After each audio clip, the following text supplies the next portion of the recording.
그다음에 이제 전세권의 처분과 관련해서 먼저 전세권도 이제 물권이기 때문에 처분의 자유가 인정이 되고 따라서 전세권을 양도하는 것, 뭐 담보 제공하는 것, 담보 제공한다고 뭐 저당권 설정한다 그 이야기겠죠. 또는 전전세하는 것, 또는 전속기한 내에서 뭐 임대하는 것 자유롭게 할 수 있는데 여기 한 가지 특징이 있어요. 뭐가 특징이냐 그러면은 설정 행위에서 양도 등을 금지를 시켜버리면 전세권 등은 양도 등을 못 한다는 거. 이게 지상권 같은 다른 물권하고 틀리단 말이에요.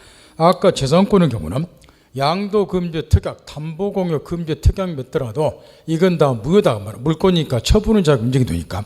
근데 이제 전세권은 물권임에도 불구하고 채권처럼 특약이 있으면 양도를 못 한다는 거예요. 이 채권은 특정인이 특정인에 대해서 특정한 행위를 청구하기 때문에 당사자의 약정이 있으면 양도들을 못 한다는 거예요. 근데 전세권은 물권임에도 불구하고 채권처럼 설정해서 양도를 금지시키면 양도를 못하고 설정행위에서는 양도 등을 금지를 시키지 아니하면 전세권 설정과 동의 없이 자유롭게 양도할 수 있고 이렇게 이제 된다는 건데, 그럼 왜 전세권은 물권인데 설정행위에서 양도 등을 금지할 수 있는가, 채권처럼 되는가? 그거는 역사적 배경과 관련이 있어요. 지금 우리가 공부하고 있는 물권인 전세권은 채권적 전세로부터 유래가 되다 보니까 채권으로서 잔재가 남아있는 것. 그래서 설정행위에서 양도 등을 금지하면 양도를 못한다 염두에 두고, 먼저 이제 전세권의 양도 한 번씩 읽어보고, 이 전세권의 양도고 우측에 나오는 전전사고는 요게 차이고 요걸 염두에 두고 한번 읽어보라고 말이요. 이 전세권의 양도는 의뢰 전세권자다. 전세권이 동일성을 잃지 않고 계약에서 이전되는 것이 양도요. 전세권 양도하게 되면 원 전세권자는 전세권자 주의에서 벗어나고 이 양순이자 전세권자가 돼서 여기 원래의 전세권 설정자하고 두 사람 사이의 관계만 남는 거예요. 기간 끝나면 이렇게 파는 전세금도 이렇게 판단받고, 이게 양도라고 말해요. 원 전세권자는 전세권자 주의에서 완전히 벗어나고, 이입에서 전전세는 원 전세권자가 전세권을 그대로 보유하면서 다시 이 건물에 새로이 전세권을 설정해 준다. 요게 전전세라고 말해요. 전전세의 경우는 전세권 설정자, 원 전세권자, 전 전세권자 3장 관계가 문제가 되겠죠. 전세권자 주의를 그대로 보유를 하니까 이걸 염두에 두고 한번 읽어보라면, 대신 이제 시험 관련해서는 전세권의 담보 제공, 저당권의 격차가 될 수 있다와 관련해서 313페이지 보면 위에 동그라미 2번에 판례가 하나 나와 있어요. 이 판례가 시험에 집중 나오니까 그 동그라미 2번의 판례를 좀 신경을 써두고 나머지는 이제 별로 문제될 거 없으니까 시간 나면 한번 읽어보라는 거. 담보 제공은 좀 이런 걸 말하는데 그 판례 내용은 하도 시험에서 출제해요. 의리 지금 전세권자다. 전세금 1억을 주고 있고, 그 다음에 이제 이 전세권을 격차로 해서 저당권이 설정이 됐다. 지상권과 더불어서 전세권은 저당권을 격차가 될 수 있으니까. 그러면 이 경우 이제 첫 번째로 이게 순서대로 지금 한 줄 한 줄에 다 시험이 나오는데, 여기서 저당권의 목적물은 뭐냐, 저당권의 격차가 되는 것은 뭐냐, 이 물권인 전세권 자체가 저당권의 격차가 되냐, 나중에 이제 전세권이 소멸이 되면 얘가 1억 원짜리 전세금 반환 채권을 갖게 돼요. 이 전세금 반환 채권이 저당권의 격차 목적물이 되냐 이 얘기인데, 당연지사로 전세권 자체가 저당권의 목적물이 돼. 이것부터 시험에 출제하고 전세금 반환 채권이 목적물이 되는 게 아니고, 따라서 전세권 자체가 저당권의 목적물이 되니까 2단계 전세권 존속 기간이 만료가 돼서 전세권이 소멸이 되면, 기간이 말해서 전세권이 소멸되면 저당권자는 전세권 자체에 대해서는 더 이상 저당권 실행을 못한다고 말이에요. 2단계. 그 다음에 이제 3단계. 그러면 저당권자는 자기의 채권을 해소하는 방법이 뭐냐, 요때 이제 거기 동그라미 마지막에 전세금 반환 채권에서 물상대를 할 수 있다 이 말이 나오는데, 이거는 무슨 얘기냐면 끝납니다. 저당권에서 물상대가 자세히 나오는데, 이 경우에 이제 전세권 자체가 소멸이 되면 요거는 이제 1억 원짜리 전세금 반환 채권으로 전세권의 가치가 변형이 돼요. 이렇게. 그러면 여기 저당권 효력은 어디에 대신 미치느냐, 전세권의 가치가 전세금 반환 채권으로 변형이 되어 있으니까 가치 변형물인 전세금 반환 채권에 저당권 효력이 대신 미친다는 거. 이런 거는 물상대의 거래요. 바꿔 말하면 얘는 이제 이자가 이자로부터 받게 될 1억 원 전세금 가지고 채권 회수를 하면 된다. 그 이야기요. 따라 전세금 반환 채권에 대해서 물상대가 인정이 되고, 물상대가 인정이 되려면 반드시 뭘 해야 되느냐. 전세권 설정자가 얘한테 전세금을 지급하기 전에 전세금 반환 채권 자체를 미리 압류를 해야 돼요. 따라서 얘가 이제 이 전세금 반환 채권을 압류를 안 하면 설정자는 전세금을 이자하게 지급을 해버리고, 그러면 전세금 가지고 우선 변제 받기가 어렵게 된다는 거. 이게 이제 기본적인 스토리고, 이에 관해서 담보물권에서 물상대 등을 비우게 되면 이 내용을 더 정확하게 이해하니까 이게 중요하다. 이 정도만 알아두고, 그 다음에 이제 뒤에 넘겨서 전세권을 소멸해서 일반적인 거 소멸 사유는 뭐 앞에 다 나온 거니까 읽어볼 필요도 없고, 전세권의 특유한 소멸 사유가 동그라미 기억번에 설정자의 소멸 청구, 동그라미 니은변에 전세권의 소멸 통고가 나왔는데, 소멸 청구하고 소멸 통고는 일단 두 가지 점의 차이가 있어요. 전세권 설정과 소멸 청구는 사유가 우선 달라요.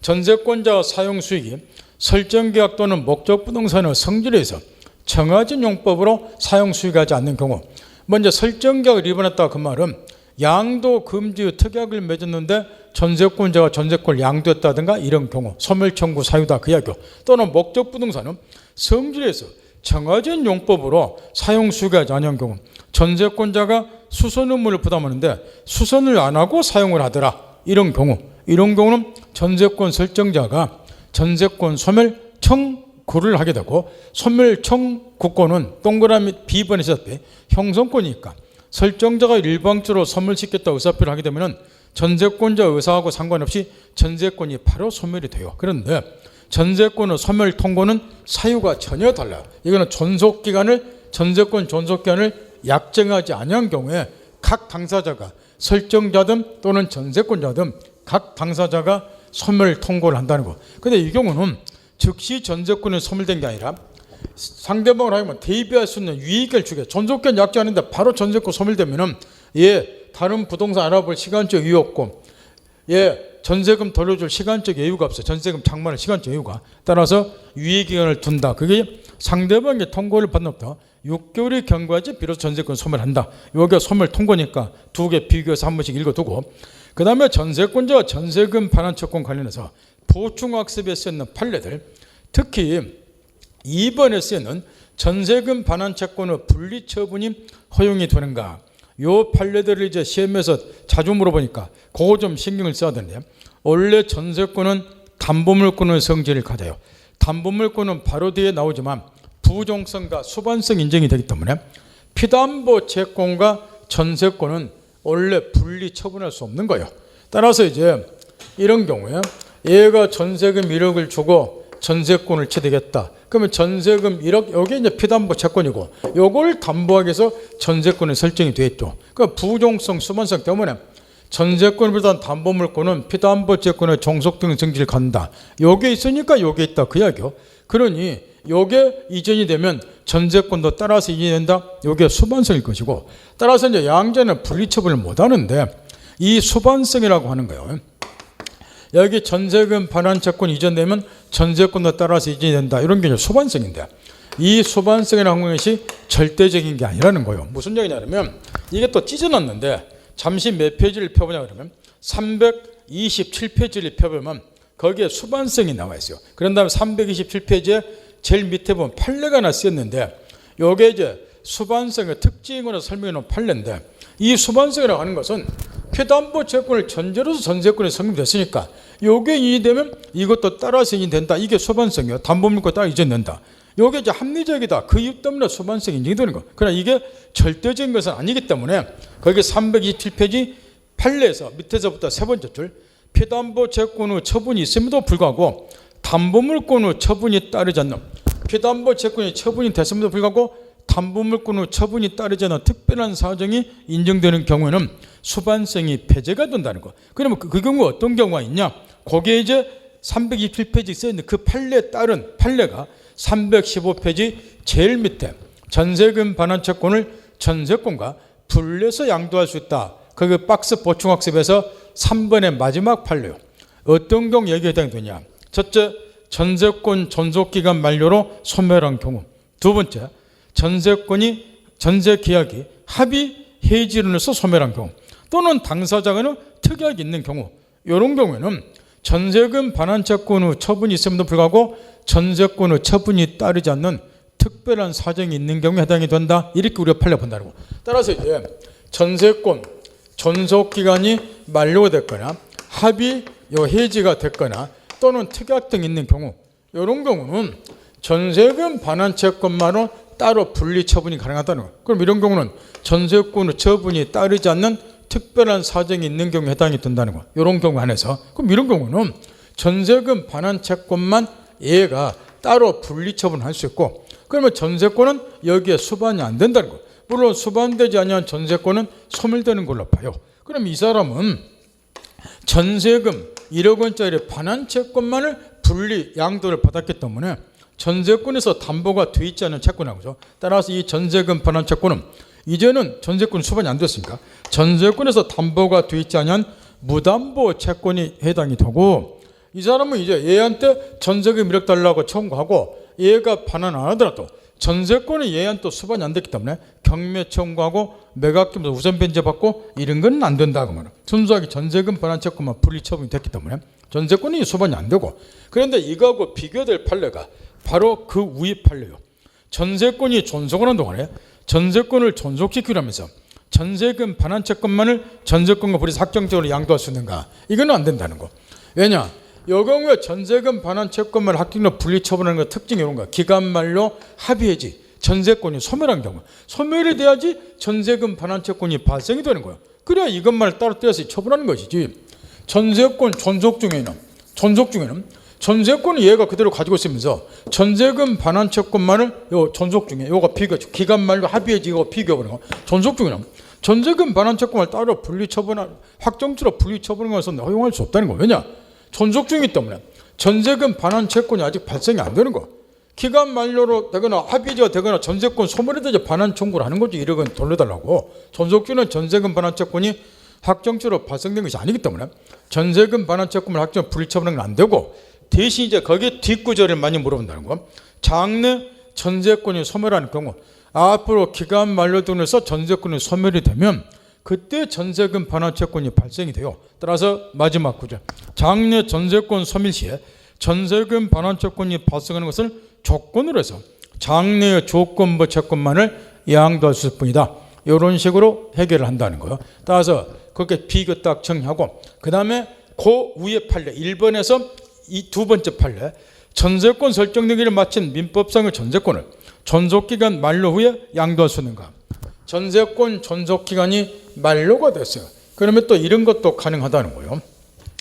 이 전세권 존속기간이 만료가 되면 일단 용익물건으로서 전세권은 187조에서 전세권 등기를 말소 등기라도 당연히 소멸이 돼요. 더 이상 사용하면 안 되니까. 그런데 전세금 1억을 아직 못 돌려받다는 거예요. 그러면 전세금 1억을 반환받을 때까지는 담보 물건으로서 전세권은 효력이 그대로 인정이 된다는 거.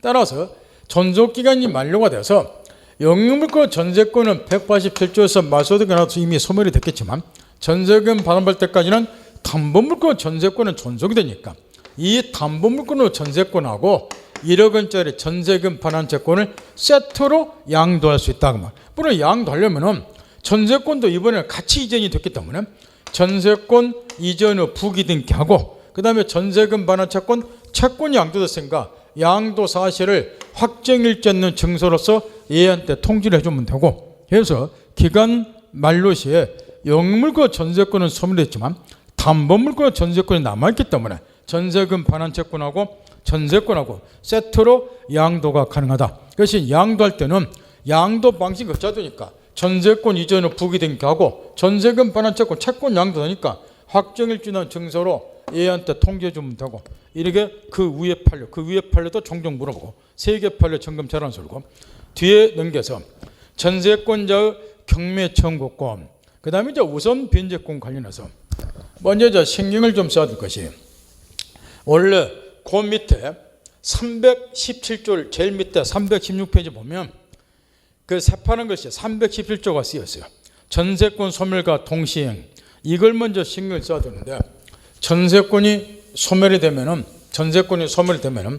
전세권 설정자의 전세금 반환 의무하고 그러니까 전세권자는 목적물 반환 플러스 전세권 설정 등기를 말소시켜야 되니까 말소 등기에 필요한 서류를 얘한테 교부해야 되는데, 이거는 동시행 관계예요. 동시 이행하도록 됐다면, 따라서 얘가 이행 제공을 하지 않으면서 자기는 목적물 반환 안 하면서 얘한테만 전세금 반환 청구하면 설정자는 네가 목적물 반환할 때까지 전세금 반환 뭐 하겠다, 정당하게 반환 거절해버려.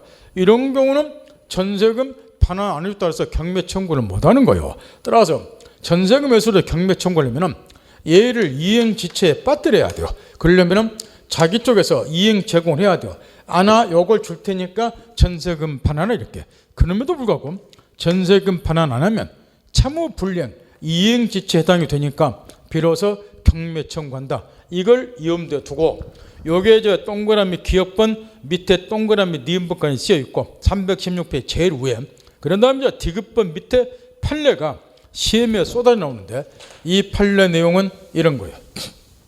원래 전세권은 용익물권이면서 동시에 담보물권의 성질을 겸하여 가지고 있어요. 용익물권은 특징이 부동산의 일부에도 용익물권을 설정할 수 있으니까 부동산은 일부 이외에 전세권이 설정될 수 있다 이야기요. 그것이 이제 전세금 반환을 설정자가 지체를 하게 되면 전세권자는 이제 경매 청구하고 담보물권을 성질하니까 매각기에서 우선 변제 받아요. 그러면 이렇게 부동산의 일부에 전세권이 설정이 됐을 때 목적 부동산 전부로부터 우선 변제 받을 권리가 있는가, 전부에 대해서 경매 신청할 수 있는가, 이게 당연히 전세권은 논란이 될 수밖에 없는데, 용익물권이니까 일부의 용익권 설정, 전세권 설정이 가능하다. 근데 전세권은 담보물권 성질 같다 보니까 전부에 대해서 그러면 경매 청구나 우선 변제가 가능한가, 이런 문제가 생길 수가 있으니까 우리 법 303조 1항에는 부동산의 일부의 전세권이 설정이 되더라도 목적 부동산 전부로부터 1. 우선 변제 받을 권리는 있다. 이거는 모칠이 돼서 자주 물어보는데, 전부로부터 우선 변제 받을 권리는 있는데 그러면 전부에 대해서 경매 신청도 하는가? 요거는 민법에 규정이 없어요. 그래서 이제 걔네들이 있는데, 그러면 이제 판례가 중요한데, 우리 판례는 목적 부동산 전부에 대해서 경매 신청 뭐 한다는 거, 설정장에 너무 가오가니까 따라 전세권에 설정이 되어 있는 일부에 대해서만 경매 신청하라. 전세권 설정된 나머지 부분까지는 경매 신청 무한다. 요게 우리 판례 입장이라고 말이야. 하도 물어보는데 전부로부터 우선 변제 받을 권리는 있어요. 법에 못 치르겠습니까? 그러면 전부에서 경매 신청이 가능하냐? 이거는 안 된다고 말할게.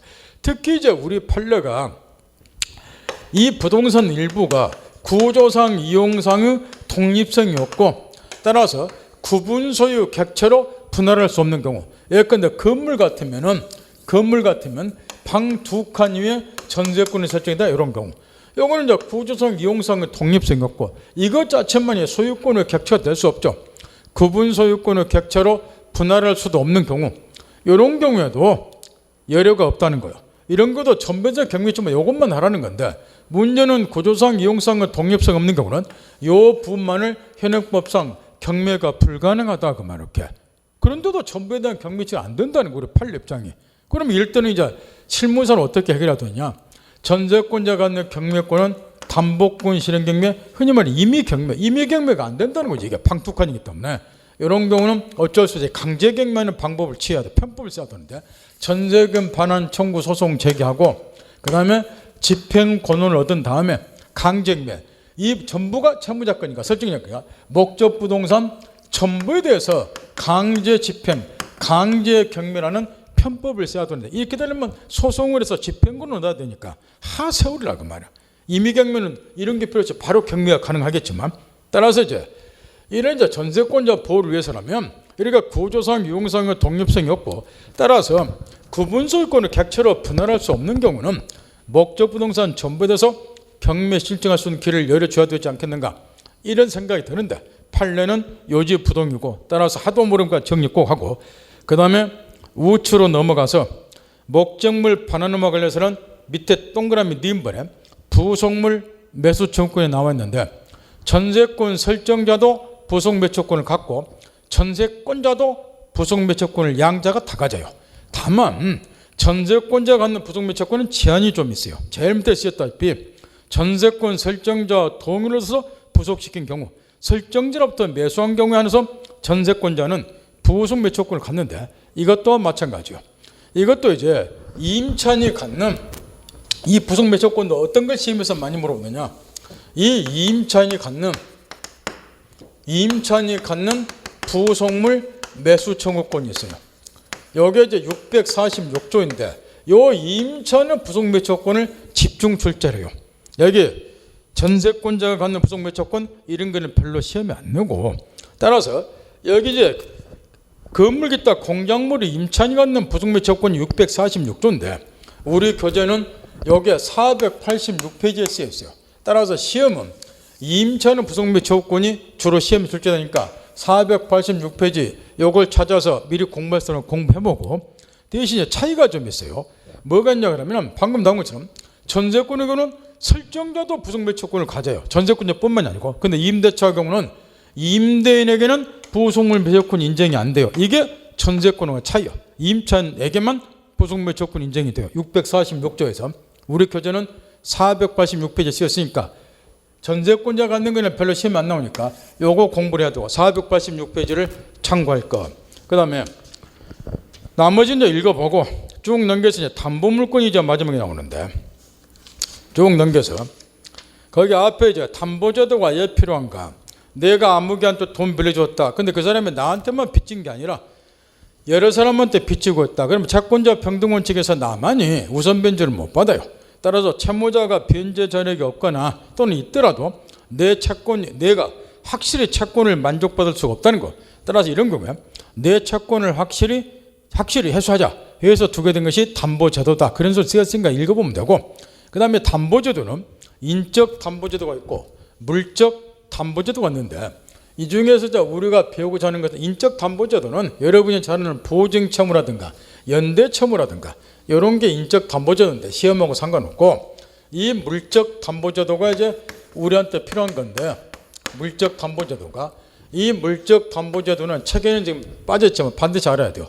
두 가지 유형이 있어요. 물적 담보제도는 제한물권의 법리에 의한 물적 담보제도가 있고 소유권 이전의 법리에 의한 물적 담보제도가 있단 말이에요. 여기 저 제한물권의 법리에 의한 물적 담보제도는 여기 지금 제한물권에 여기 담보물권 유치권, 여기 이제 담보물권에 이제 유치권, 질권, 저당권이 들어가고, 물론 질권은 시험에 제외된다고 여러 번 이야기했고, 왜 객체가 이제 보면 유치권은 동산, 부동산, 어음소표 같은 유가증권 불문하고, 질권은 이제 동산하고 권리가 질권이 되고, 저당권은 민법상 부동산하고 권리 중에서는 지상권, 전세권이 객체화돼. 기타 특별법상 이제 저당권은 객체화되는 것도 여러 가지가 있고, 그래서 이것만 이제 부동산하고 상관이 없으니까 시험에서 제외가 되는데, 이 담보물권이고 제한물권이죠. 따라서 여기 유치권, 질권, 저당권 이 담보물권 요것들이 이제 제한물권을 법리한 물적 담보에 해당이 돼요. 요거는 이제 특징이 뭐냐 그러면 이런 거예요. 대표적인 이제 저당권 같으면 의리가부터 1억 원 빌리고 자기 건물의 채권자에게 저당권이라는 담보물권, 제한물권을 설정해 줬다. 그러면 목적물에 대한 소유권은 채무자, 설정자가 그대로 부여를 하고 채권자는 저당권이라는 담보물권, 제한물권만 취득을 한다는 거죠. 그래서 이런 거를 제한물권을 법리한 물적 담보를 하고, 여기 유치권, 질권, 저당권 같은 거를 이거는 이제 채무자가 나중에 변제를 안 하면 채권자, 저당권자는 목적물 경매에서 매각된 가지고 우선 변제 받는다. 요게 지금 저당권 같은 담보물권, 제한물권에 보는 물적 담보고, 요런 거를 전형 담보 이렇게 이야기를 하고, 요거는 우리 민법 물권법의 규율을 받게 돼요. 따라서 우리가 물권법 시간에 배우는 물적 담보제도는 제한물권을 법리한 물적 담보제도고, 이에 비해서 소유권 이전을 법리한 물적 담보제도는 내용이 이런 거라고 말이에요. 예를 들어서 의리 갑으로부터 1억 원 빌리고자 한다. 채권자가 빌려줄게, 담보를 제공해라. 채무자가 다음과 같이 약속을 했어요. 내가 변적에 변제를 못하면 내 2억짜리 건물에 대한 소유권을 대신 이전해 줄게 미리 약속했단 말이야. 본래 급부에 가름해서 다른 물건으로 대신 변제할 걸 미리 약정, 다른 물건으로 대신 변제하는 거를 대물 변제 미리 약속했으니까 이런 걸 이제 대물 변제의 예약 이렇게 이야기를 한단 말이야. 근데 채권자가 이 사람의 예약, 약속을 믿을 수가 없기 때문에 예약에 따른 권리를 보존하기 위해서 이 2억짜리 부동산 위에 자기 앞으로 가등기를 해두게 돼요. 이렇게. 그런 다음에 나중에 얘가 실제 변제를 안 하면 1억 대신에 2억짜리 부동산에 대한 소유권을 취득. 바꿔 말하면 이제 가등기에 의해서 법는기 남으로써 2억짜리 부동산에 대한 소유권을 취득. 이런 게 담보 목적물에 대한 소유권을 채권자에게 이전해 주는 형식을 취한다 그래서 소유권 이전의 법리한 물적 담보를 하고, 요거를 이제 이거에 비해서 비전형 담보 이렇게 이야기를 하고, 지금 칠판에 예 들어준 것이 전형적인 가등기 담보 사례요. 그래서 나중에 배우지만 여기에 예 들어준 가등기 담보라든가 또는 우리 시험 2점을 한 번씩 나오는 양도 담보라든가 이런 게 소유권 이전의 법리한 물적 담보에 해당이 된다 그 말이야. 그러면 이 경우는 이제 얼른 봐도 1억 빌려주고 2억짜리 부동산 소유권 취득해버리니까 변제 안 했을 때 폭리를 취할 가능성이 있다는 거. 그래서 이런 소유권 이전의 법리한 물적 담보 비전형 담보 경우는 채권자가 폭리 취할 가능성이 있으니까 채권자 폭리를 규제하자 그래서 특별법 하나 만들었어. 거기에 우리 시험에 통상 한 문제가 출제가 되는 가등기 담보 등에 관한 법률을 하고 말이야. 요 법률에서 규제가 되고, 따라서 이 경우는 나중에 변제안에 따라서 이 사람이 바로 법리게 못해요. 청산 절차를 거쳐야 돼요. 해서 이제 이 차액, 요 목적 부동산 평가액, 예약 당시에 목적 부동산을 평가해가고 피담보 채권액 뺀 나머지 차액을 청산금 그래요. 이 청산금을 채무자에게 지급을 해야지 비로소 법리게 하도록 되어 있어. 그럼 이자와 폭리가 규제가 되겠죠. 이게 가등기 담보되는 법률 그래요. 따라서 소유권 이전의 법리한 물적 담보, 비전형 담보 이런 거는 채권자가 폭리 취할 가능성이 있기 때문에 채권자 폭리를 규정해서 특별법이 제정이 되어 있고 그게 가등기 담보되는 법률이다. 요거는 이제 민사특별법에 따라서 한 문제가 출제가 되고, 요거는 나중에 가등기 담보되는 법률 공부할 때 요 아랫동네는 배운다. 이렇게 정리 딱 하고 지금부터는 위에 것. 그럼 이제 담보물권이 제한물권이기 때문에 이 위에 해당이 돼요. 이렇게. 그러면 이 담보물권은 먼저 첫 번째로 시험 관련해서 채권 담보라는 공통된 목적을 가지다 보니까 공통된 성질을 몇 가지 갖게 되는데 그거를 담보물권의 통유성 이렇게 이야기를. 모든 담보물권의 공통적으로 인정되는 성질이다. 이런 이야기였죠. 통유성이라고 하는 것은. 그러면 여기에 담보물권의 공통 인정의 성질이 네 가지가 있는데요. 부종성, 수반성, 그 다음에 뒷폐지, 불가분성, 물상대위 이렇게. 이 중에서 압도적으로 시험에 많이 출제되는 것은 뒷폐지, 물상대위예요. 물상대위라고 하는 건. 먼저 부종성은 이렇게 저당권을 한번 생각을 해보자고 말이에요. 우리 갑으로부터 1억 원 빌리고 이 건물 위에 채권자에게 저당권을 설정했다. 그러면 저당권을 비롯한 모든 담보물권은 피담보 채권에 종속된 성질을 갖는다. 그래서 부종성. 따라서 피담보 채권이 변제등으로 소멸이 되면 저당권은 따라서 소멸이 된다. 따라서 소멸된다 그 말은 저당권인기를 말소인기 안 해도 소멸된다. 187조다. 맨날 물어보는 건. 이게 흔히 말하는 부종성이에요. 이 부종성은 특히 여기 담보물권 중에서 담보물권 3개 중에서 유치권을 우리가 흔히 법정 담보물권 요리 이야기라고, 질권 저당권을 약정 담보물권 그래요. 여기 저당권 같은 경우는 채권자가 저당권 취득하려면 두 사람이 저당권 설정 계약체결이라든지 한 말이에요. 계약체결하고 등기하고. 그래서 약정 담보물권인데 유치권은 법정 담보물권. 법이 정한 일정한 요건만 갖추면 계약이나 등기 없이 자동으로 채권자에게 유치권이 성립이 돼요. 근데 그 성립 요건 중 하나가 피담보 채권이 존재할 것, 그래야 유치권이 성립한다는 거야. 따라서 법정 담보물권 유치권의 경우는 부종성이 아주 엄격하게 적용이 돼요. 피담보 요건이 있어야지 성립 요건 중 하나 이렇게 되어 있으니까, 유치권 성립한다 이렇게 되어 있으니까. 근데 약정 담보물권의 경우는 부종성이 어느 정도 안 하거든요. 뒤에 저당권에 나오지만 저당권의 경우는 피담보 채권이 일시적으로 소멸이 되더라도 근저당이라 하는 것은 따라서 소멸이 안 돼요. 그래서 이건 이제 부종성이 근저당으로 인정이 안 된다. 그래서 근저당의 경우는 특징이 부종성이 완화가 된다. 이런 이야기를 해요. 그래서 근저당에서 보시다시피 약정담보물권은 부종성이 어느 정도 완화가 된다. 유치권의 경우 법정 담보물권이니까 부종성이 엄격히 적용된다. 이 정도 말하고 소반성은 부종성 때문에 나오는 게 소반성이죠.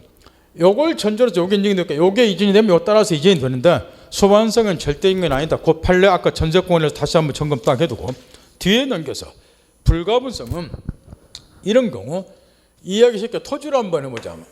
토지 이제 100평방미터 위에 1억 원을 담보해서 저당권 설정했다. 5천만 원 변제를 했다. 그러면 1억 원을 담보해서 100평미터 토지에 저당권 설정했으니까 절반 변제하면 이제는 저당권은 나머지 절반 50평방미터 위에만 효력을 미치는가? 그러면 저당권 효력이 약해져요. 이것만 경밀해야 되니까. 따라서 피담보 채권 전부가 변제될 때까지 담보물권은 목적물 전부에 효력을 미친다. 이런 거를 불가분성. 따라서 얘가 나머지 잔액 5천만 원 변제하지 않는 한 저당권 효력은 목적물 전부에 효력을 미치니까 정부에 대해서 여전히 경매 청구할 수도 없고 이게 불가분성. 그래야 담보물권 효력이 강해진다. 이 이야기죠. 그 다음에 물상대가 시험에서 아주 중요한데 요거는 이제 우선 변제권을 보장해 중에서 물상대가 인정이 돼요. 따라서 동그라미 2번에 쓰는 것처럼 우선 변제권이 유치권은 인정이 안 되고 유치권자는 경매권만 인정이 되지 우선 변제는 못 받는다고 말이야. 그래서 우선 변제권 인정되지 않으면 유치권의 경우는 우선 변제권을 보장하기 위한 물상대는 인정이 안 된다. 이게 기초로 중요하고 이 물상대는 판례 등의 시험에서 워낙에 출제되기 때문에 성질 4개 중에서 압도로 출제가 되니까 뒤에 저당권에서 350페이지 보면 물상대가 자세히 설명이 되어 있어요.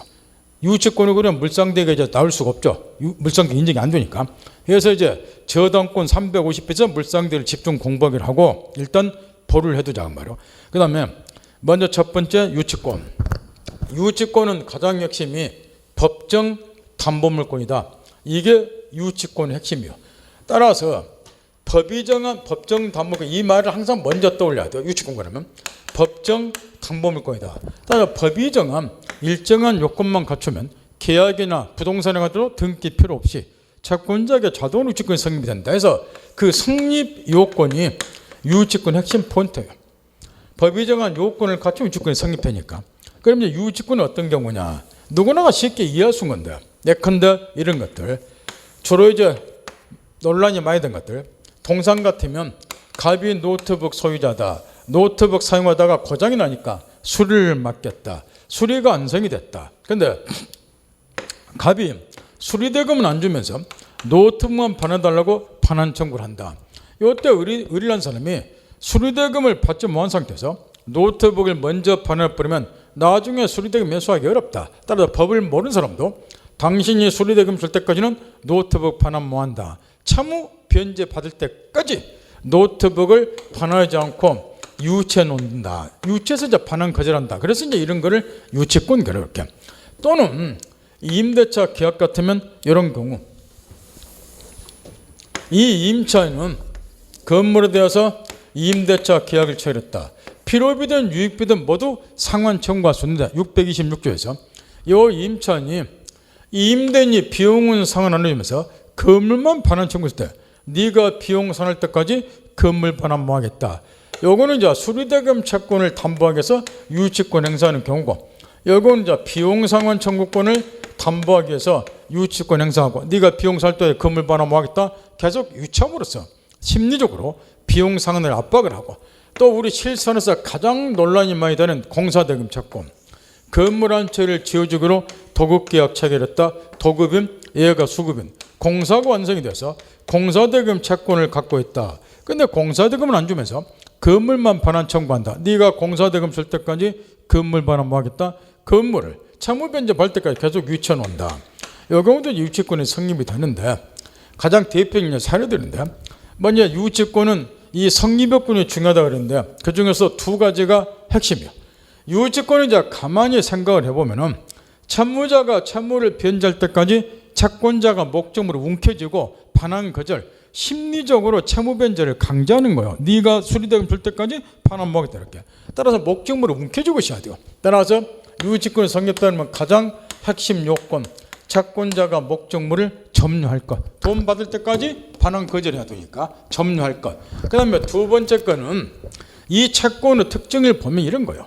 지금 수리대금 채권 이거는 노트북이라는 물건을 수리를 했기 때문에 이 채권이 발생이 된 거예요. 따라서 이 수리대금 채권은 이 노트북이라는 물건이 결국 오인돼서 발생이 된 채권이고 나머지도 다 그런 이야기야. 비용상환 청구도 마찬가지고 여기 공사대금 채권도 이 건물을 지었어요. 이 물건 부동산이 오인돼서 이 채권이 발생이 됐다는 거예요. 따라서 두 번째 핵심은 이 피담보 채권의 특징이 있다는 말이에요. 물건이 원인이 돼서 이 채권이 물건이 원인이 돼서 발생이 된 채권일 것. 이런 걸 이제 우리 교재에서는 채권과 물건과의 견연관계 요리 이야기를 한다. 썰은 말이고 물건이 원인에서 발생이 된 채권일 것. 따라서 결국 이게 이제 두 번째 핵심 요건. 그 이외에도 몇 가지 있지만 이게 가장 핵심 요건이요. 따라서 결국 유치권은 물건이 원인에서 발생된 채권을 담보하기 위해서 이 채권을 발생시킨 물건을 채무자가 채무 변제할 때까지 유치해놓는 권리예요. 네가 변제할 때까지 물건 못 돌려준다 이렇게 반환 거절하는 권리다 그 말. 이게 유치권이요. 그러면 이런 유치권이 왜 인정이 되느냐? 이유는 아주 간단해요. 공평의 원리 입각에서 인정이 된다고. 돈도 안 받고 노트북 선 반환 분 나중에 채권 회수하기 어렵죠. 따라 네가 돈 줄 때까지 노트북 반환 뭐 하겠다 이렇게 유치해야지 양자 공평을 기할 수 있다. 요 이유인데 문제는 공평의 원리 입각에서 인정된다는 점에서 유치권하고 비스무리한 권리가 나는데 그게 이제 계약법 들어가게 되면은 아까 이제 전세권에서 잠깐 나왔다시피 동시이행의 항변권이라고 하는 게 나와요. 이 동시이행 항변권도 공평의 원리 입각에서 인정된 똑같아요. 그래서 이제 유치권하고 동시이행 항변권이 그러면 차이가 뭐냐? 아까 이제 재산권 공부를 할 때 이런 이야기를 잠깐 했어요. 지금 옛날과 달리 비교 문제라는 거, 지상권과 임차권의 차이, 전세권과 임차권의 차이, 이런 비교 문제는 요즘에 잘 안 물어보는데 유치권과 동시행 항변권의 차이 같은 거는 요즘 시험에도 자주 물어봐요. 이유는 뭐냐? 요즘은 사례 아니면은 판례를 물어보는데 유치권과 동시행 항변권의 차이는 사례 문제로 출제하기가 좋다는 거예요. 그래서 유치권과 동시행 항변권 차이가 329페이지 그 보충학습에 쓰였는데 거기 백날 읽어봐야 문제 못 풀고 사례로 냈을 때 풀어야 되니까 요거는 이제 계약법에서 동시행 항변권 배우고 다시 유치권 공부할 때 사례 분석을 통해서 가르쳐 드릴 거니까 요 중요 체크만 딱 해놓자 한번. 유치권과 동시행 항변권의 차이점은 요즘 시험에서 중요하다. 다른 뭐 차이점 이런 게 별로 안 물어보지만 요거는 예전 사례 문제 내가 좋으니까 그것만 딱 염두에 두고 나중에 배우기로 하자고 말이에요. 그 다음에 유치권의 법적 성질, 유치권은 독립한 물권이니까 절대권이요. 유치권을 가지고 누구에나 대항할 수 있어요. 심지어 경매에 있어서 매수인 경락이라기도. 그 다음에 뒤에 넘겨서 유치권은 담보물권이니까 모든 담보물권에 공통적으로 인정되는 성질, 인정이 돼야 되는데 그중에 아까도 잠깐 한번 했다시피 유치권은 우선 변제권이 있기 때문에 우선 변제권을 보장해 주기 위한 물상대에는 인정이 안 된다. 따라서 거기 밑에 330페이지 보면 중간에 동그라미 니은번역을 쓰였어요. 유치권은 우선 변제권이 있기 때문에 저당권에 인정되는 물상대의 제도는 인정되지 않는다. 그것만 딱 체크해놓고 나중에 이제 물상대는 자세히 배우면 되니까. 그 다음에 그 밑에 이제 유치권자가 그럼에도 불구하고 우선 변제권이 인정된 것도 뒤에 나오고 그 다음에 그 밑에 보면 그 보충학습에 세 절에서 유치권자에게 외적으로 우선 변제권이 인정되는 경우에 가지고 별제권이란 말이 나와요.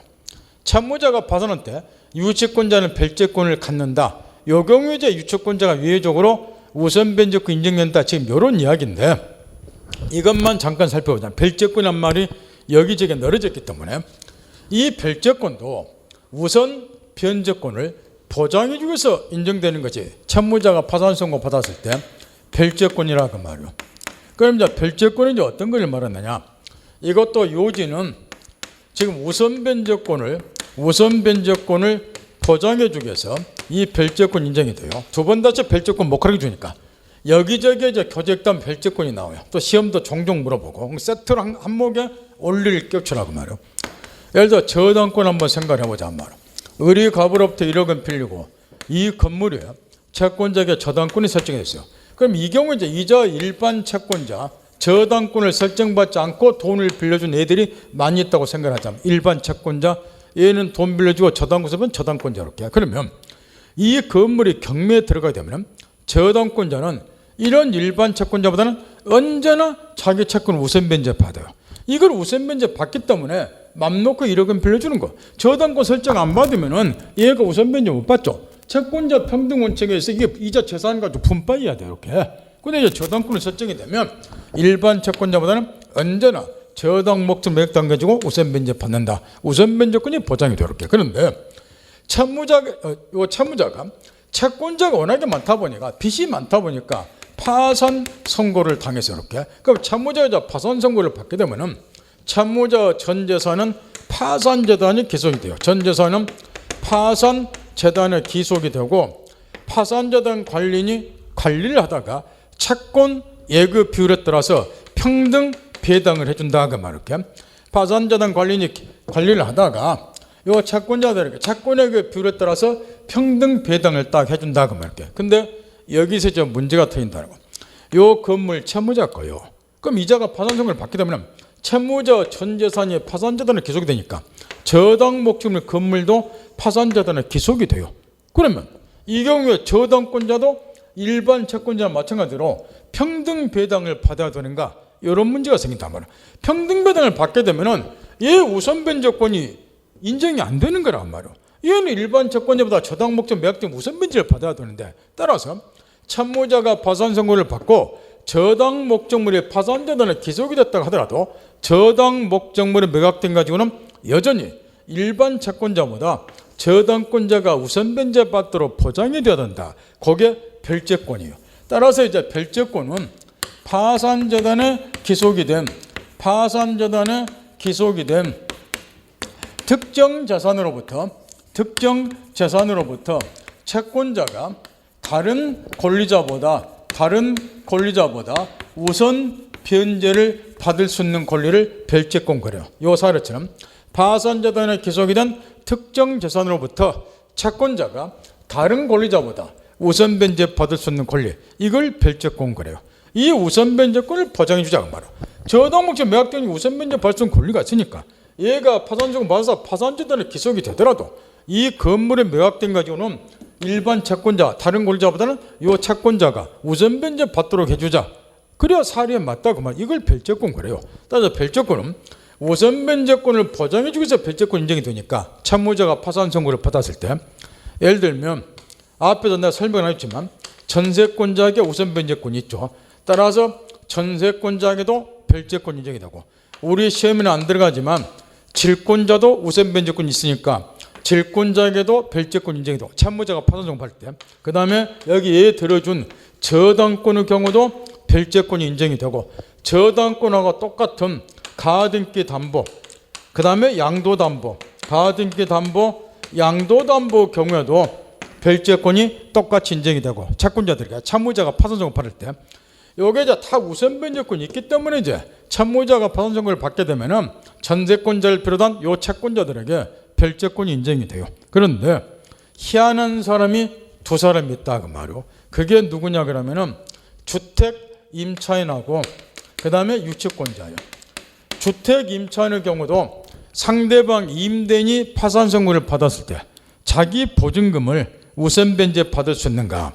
이런 게 문제인데 원래 이제 우선 변제권 인정이 돼야지 별채권 인정이 되기 때문에 임차인에게 우선 변제권 인정이 되려면은 대항 요건 갖추고 그 다음에 계약서에 확정일자를 받아야지 우선 변제권 인정이 돼요. 따라서 주택 임차인에게 별채권이 인정이 되려면은 대항 요건 이외에 계약서에 확정일자를 받을 것. 그래야 우선 변제권 인정이 되니까 임대인이 파산 선고 받았을 때 주택 임차인에게 별채권 인정이 된다. 요거 조심하면 되고 그 다음에 지금 우리가 배우는 유치권.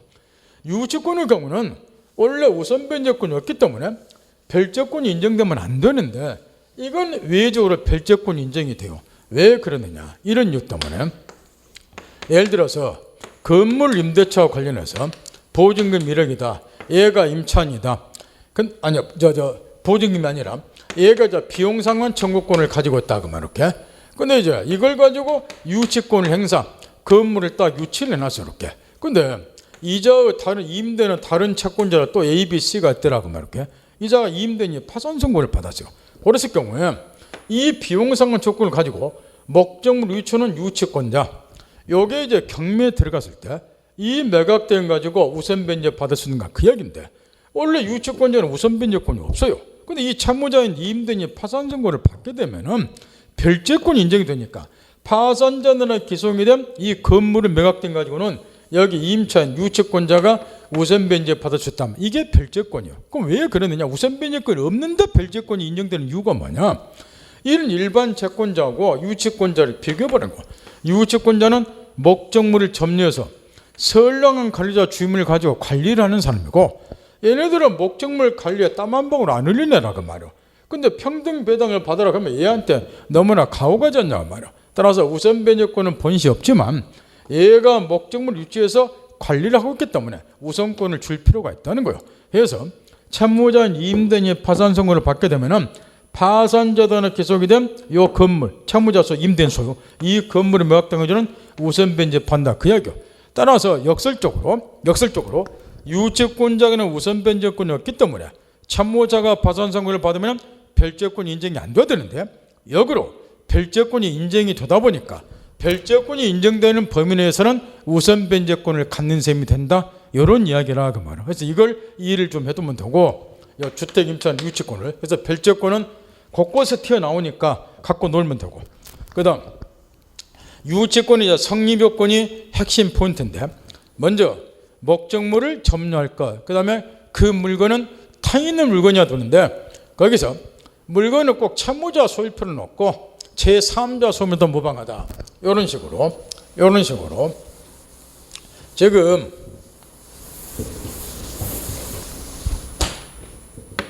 이 갑이 노트북 소유자 노트북을 을에게 빌려줘서 얘가 빌려 쓰다가 고장이 났다 해서 을이 병에게 노트북 수리를 맡겼다. 그러면 수리대금 채권자 병 수리상 아저씨 채무자 을 소유자 갑.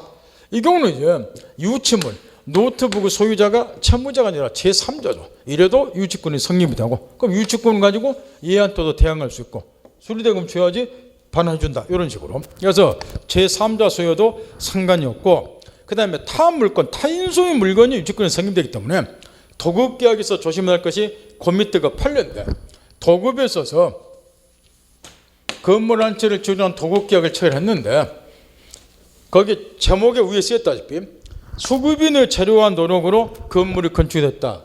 수급인은 재료와 노력으로 재료도 얘가 수급인이 전부 제공했고 그럼 이 완성된 건물은 수급인 소유가 돼버려.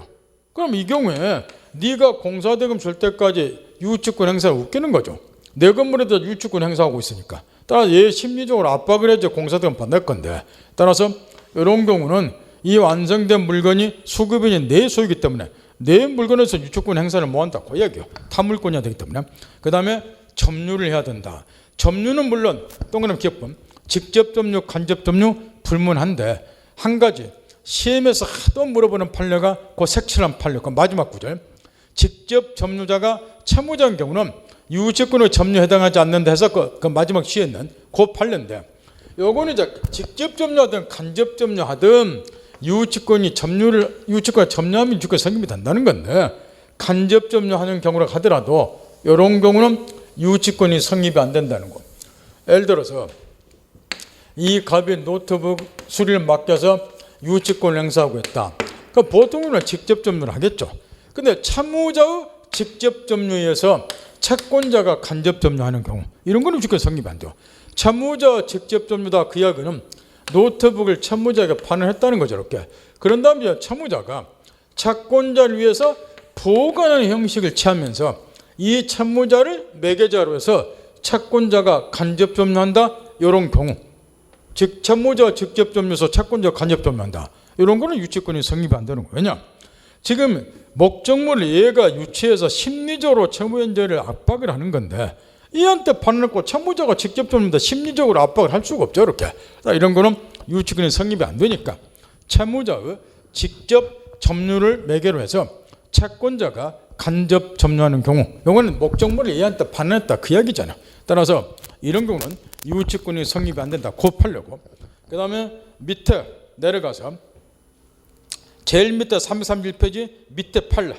요거는 이제 보통 이제 목적물을 먼저 점유를 하고 그 다음에 피담보 채권이 발생이 돼요. 임대차가 노트북 수리 같아도 수리 맡겼다 먼저 점유하고 완성이 됐다 피담보 채권 생겨 이렇게 될 건데 반대로 피담보 채권이 먼저 발생이 되고 나중에 목적물을 점유한 것도 유치권 성립되는가? 순서 바꿔도 유치권 성립돼요. 예컨대 공사대금 채권과 관련해서 유치권을 성립하는 경우 건물 완성이 됐다. 물론 도급인수 이런 걸 전제로 했을 때 먼저 이제 공사대금 채권을 가지고 있는데 아직 점유를 안 했어요. 나중에 이제 돈 안 갚으니까 비로소 나중에 목적물 점유했다. 그러면 점유한 때부터 유치권이 성립이 되는 거예요. 채권 먼저 발생, 나중에 점유하더라도. 따라서 제일 밑에 판례도 한번 읽어두고 뒤에 넘겨서 거기 이제 판례가 지금 좌우측에 새파랗게 2페이지가 쓰였는데 요 판례들이 요즘 시험에서 워낙에 많이 출제가 되는데 요 판례는 일단 잠깐 볼을 넣고 우측에 넘어가서 점유는 적법 점유일 것 따라서 기억범 점유가 불법행위로서 개시된 경우는 유치권이 성립이 안 돼요. 예를 들어서 가부 노트북을 도둑놈이 훔쳐갔다. 도둑놈이 훔쳐갔다. 그거 수리를 했다. 그 다음에 얘가 내 거 돌려다오 그랬더니 내가 수리했으니까 수리대금 줄 때까지 노트북 발행하겠다. 이 도둑놈이 수리대금 채권을 갖고서 유치권 행사할 수 있는가? 이거는 노트북을 절제했기 때문에 불법행위로서 점유를 취득했죠. 유치권은 성립이 안 된다 이야기고 또는 임대차 같으면 이 건물에 대해서 두 사람이 적법한 임대차 계약 체결하지 않고 그러니까 정당한 권한에 의하지 않고 의뢰한 사람이 이 건물에 대해서 필요비나 유익비를 지출했다. 계약 체결하지 않고 정당한 권한에 의하지 않고 이런 경우에 건물 반환 청구했더니 네가 이 필요비 유익비 반할 때까지 건물 반환하겠다 이런 것도 안 된다는 소리고 따라서 불법행위로 점유를 취득한 경우는 유치권은 성립이 안 된다 그 이야기인데 요때 이제 그 입증책과 관련해서 그 밑에 이제 판례가 나왔는데 2011년 12월 13일 재판 이 판례가 이제 최근에 출제되기 시작했는데 이 경우에 이제 유치권자 점유가 불법 점유냐 아니냐 하는 것은 두 사람 중에 누가 입증해야 됩니까? 요걸 묻는 판례인데 그냥 이렇게 생각하면 돼요. 우리가 점유권 공부할 때 200조 공부를 했어요. 점유자가 점유물에서 행사하는 권리는 적법하게 법률로 추정이 된다. 점유에 적법 추정력이 인정이 된다는 거예요. 얘가 점유를 한다.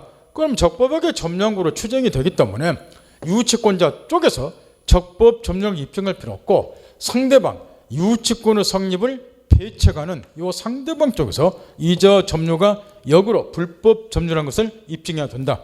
요게 이제 그 판례라고 말 이렇게 따라서 한번 읽어두고 그 다음에 뒤에 넘겨서 채권 요건과 관련해서 점유와 더불어서 두 번째 핵심 요건이 아까 서두에 들어준 채권과 물건 사이의 견형관계 요거예요. 바꿔 말하면 물건이 오인해서 발생이 된 채권일 것.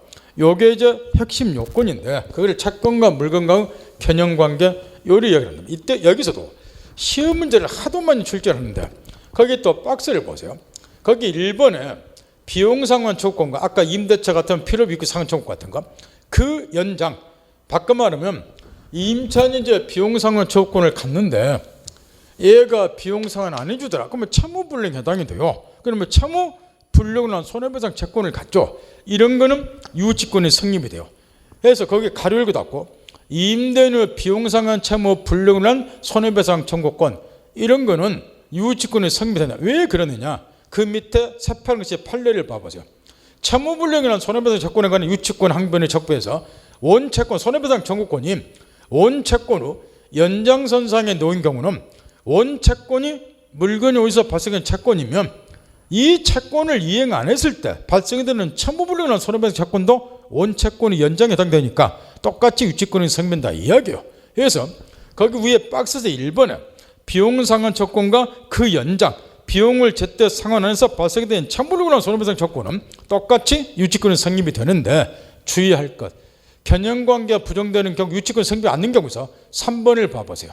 거기 보면 임대인 후 참무불능이란 임차는 손해배상 조건이 나와서 이거는 유치권은 성립이 안 돼요. 똑같은 손해배상 조건이지만 그걸 구별 잘해야 된단 말이야. 그 위에 1번하고 3번 똑같이 참무불능이란 손해배상 조건이지만 구별하라 그 말이야.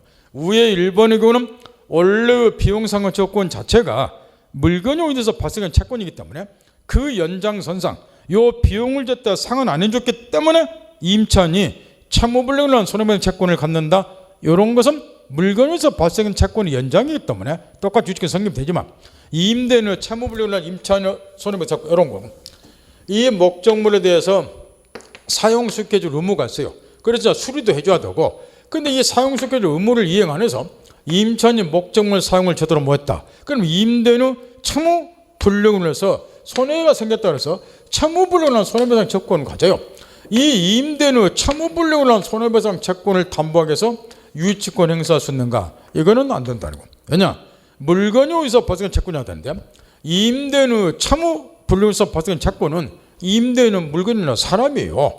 이 참무불능한 손해배상 채권은 물건이 아니라 임대인 인간의 행위가 오인돼서 손해배상 채권이 발생이 된 거지 임대인은 물건 아니잖냐 말이야. 따라서 이런 경우는 물건이 어디서 발생한 채권이 아니기 때문에 유치권은 성립 안 되니까 왜 자꾸 이야기를 하냐 그러면 선생 설명을 제대로 안 듣고 무조건하고 손해배상 조건은 X 이렇게 친 사람도 있다면 외우고 다니고 그 사람들 빵점 맞고 나온다면 구별 잘하라. 그래서 우리 시험 냈을 때 1번 냈을 때 다 들고 나왔다고 말이야. 그걸 구별 잘하는 소리고 그 다음에 그 위에 유치권 성립하는 거 공사대금 채권 단 완성물에 대한 소유권이 도급인에게 을 전제로 했을 때 그 다음에 유치권이 성립하지 않는 경우 중에서 요 임대차 관련해서 이제 판례가 기초 판례가 많이 나오니까 이런 것들 먼저 임차인이 갖는 권리를 몇 가지 좀 떠올려 보자 말이야. 임대차가 종료가 되면 임차인은 보증금 반환 청구권을 갖고 그 다음에 영업용 건물의 경우는 권리금 반환 청구권도 가질 수가 있고 권리금 반환 청구권 그 다음에 아까 이야기한 것처럼 임대인의 참무불능으로 난 임대인의 참무불능으로 난 손해배상 채권을 갖는 경우도 있고 그 다음에 비용 상환 청구권을 갖는 경우다. 주로 이제 시험에서 물어본 게 이런 것들이에요. 근데 아까 얘기한 것처럼 임대인의 참무불능한 손해배상 채권은 물건이 아니라 임대인 사람의 행위가 오인해서 발생한 채권이기 때문에 유치권 성립이 안 되고 비용 상환 채권은 전형적으로 물건으로서 발생한 채권이 유치권 성립이 되고 보증금 반환 채권, 권리금 반환 채권은 원래 유치권이 성립되려면은 물건이 오인돼서 발생한 채권이 돼요. 따라서 목적물 자체를 목적으로 해서 발생된 채권은 그는 유치권이 성립 안 되는데 그게 요 두 개예요. 보증금은 왜 교부를 했는가 생각을 해보라는 거. 이 건물을 사용 수익을 목적으로 보증금이나 권리금이 교부됐거든요. 요거는 이 물건이 오인돼서 발생된 게 아니라 이걸 목적으로 해서 발생이 된 거예요. 따라서 보증금이나 권리금관에서 유치권이 성립이 안 되기 때문에 임차인은 임대인에게 네가 보증금 받을 때까지 권리금 받을 때까지 건물 반환 뭐하겠다 유치권 행사를 뭐한다 요 얘기니까 점검을 다시 한번 해두고 그 다음에 거기 유치권의 성립이 부정되는 경우를 해서 4번에 계약 명의신탁이 있어서 하도 물어보는데 신탁자가 가지는 부당이득 반환 조건 요거하고 5번에 쓰여있는 건축자재 대금 채권 요 두 개는 요즘 시험에 가장 많이 출제를 하는데 4번에 계약 명의신탁에서 신탁자가 지는 매매대금 상당한 부당이득 반환 조건 요거는 나중에 명의신탁에서 실명법 공부하면서 계약 명의신탁 판례를 정확하게 공부를 해야 돼요. 그럼 이건 저절로 알게 되니까 나중에 실명법에서 공부하러 지금 가르쳐주면 한 10분 이상이 그대로 소비가 돼버려요. 그 다음 5번에 건축자재대금 채권은 우측에 눈 돌리면 335페이지 제로의 판례가 요 판례가 이 의리란 사람이 시멘트, 모래 등을 비롯한 건축 자재를 요 가백에 공급을 했고 외상으로 이제 공급을 한 거예요. 건축 자재를 시멘트, 모래 등을. 그래서 그걸 가지고 갑이라는 사람이 건물을 지었는데 요게 지금 자재 외상대금 이걸 갚지를 안 하더라. 그래서 이 외상대금 채권 자재 공급한 거 요 채권을 담보하기 위해서 이 완성한 건물에서 유치권 행사든가 그 이야기인데 요거는 외상대금 채권은 뭐하고 똑같냐? 실질적으로 매매계약에 따른 매매대금 채권에 불과하고 요거는 물건이 어디서 발생한 채권이 아니라는 거죠. 따라서 건축 자재대금 채권 외상으로 공급했을 때 요거는 이웃채권이 성립이 안 된다. 요 팔는데 요즘 시험에서 하도 물어봐요. 거기 4번에 계약 멘트에서 신탁자 가지는 부당이득 불안촉은 요것과 더불어서 해서 요 두 개는 특히 신경 써야 되는데 4번은 나중에 멘트 배우기를 하고 그 다음 우측에 변제기가 도래할 것 하기 전에 채권이 먼저 존재해야 돼. 피담보 채권이 존재하고 그 다음에 그 채권 후 변제기가 도래해야 되는데 여기 채권이 존재하지 않는 경우에는 유치권이 성립될 수가 없죠. 그 대표적인 것이 임대차 경우에 민법 첫날부터 가르쳐줬어요. 건물 임대차를 했는데 요즘 임대차 계약서에 부동문자로 인쇄된 게 하나 있어요. 임대차 종료가 되면 임차는 건물을 원상복구시켜서 임대인 가격에 명도하기로 한다. 계약서에 원상복구 약정이 명시가 됐다. 근데 이 원상복구 약정이고 나서 하도 시험에서 물어보는데 우리 판례는 원상복구한다 그 말은 임차인이 필요비나 유익비를 여기에 투입했을 때 요걸 상환해달라고 땡땡이 쓰지 않겠다. 흔히 말하는 비용상환 청구권을 포기한다는 취지의 특약으로 우리 판례 해석을 한다고 말이야. 원상복구 한다 그 말은 내가 투입한 비용에 대해서 상환 청구하지 않겠다. 비용상환 조건을 포기한다는 취지의 특약으로 봐요. 그러면 계약서에 원상복구 약정이 기재됐으면 비용상환 조건을 포기한다는 취지고 비용상환 조건에 관한 626조는 시험에서 가장 많이 출제하는 임의 규정이고 따라서 비용상환 조건을 포기한다는 취지의 특약은 유효니까 비용상환 청구 이거는 못해요.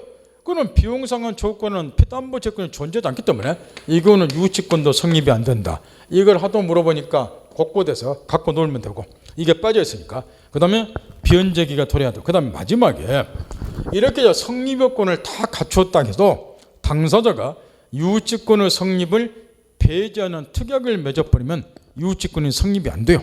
유치권의 성립요건에 관한 규정도 임의 규정이었고 320조가 따라서 유치권의 성립을 배제하는 특약이 없어야지 유치권이 성립이 되고 그 밑에 판례는 유치권을 따라서 포기하는 특약은 뭐냐? 유효다 이런 이야기예요. 한번 읽어보시면 되고 좀만 쉬었다 하죠.